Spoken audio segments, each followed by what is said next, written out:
Morning all, the Ginny here for the XBL Party podcast with a review of Scorn this time. Now, this was developed by Serbian developer ENEBA Software and recently released in October 2022. So the game is, well, it's a bit of a first-person puzzle adventure game. I think a lot of people went into this game expecting it to be a first-person shooter, and if you're going into that, you're going to be a bit disappointed, to be honest.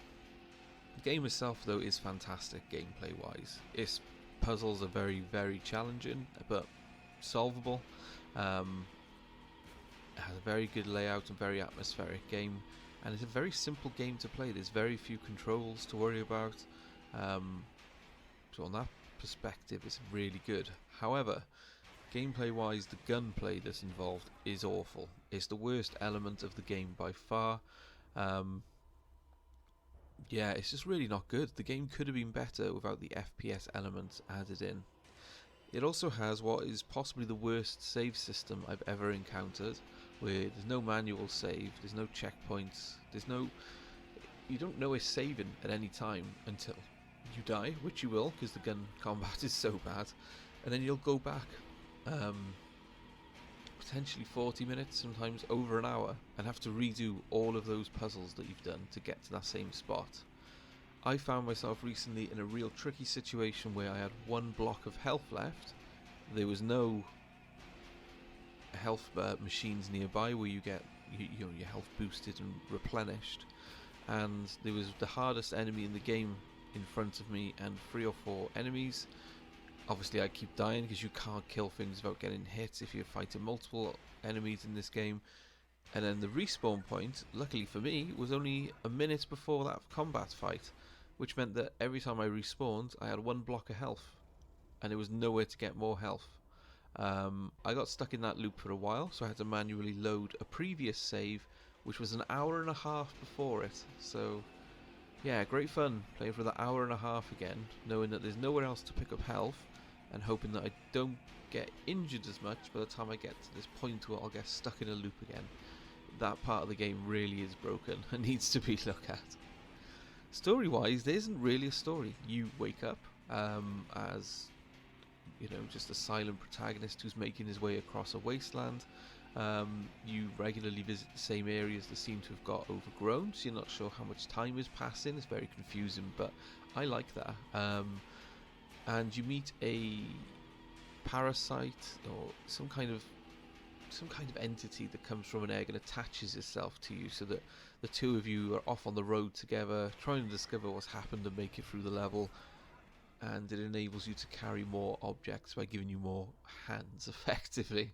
It's a really good game. I really like how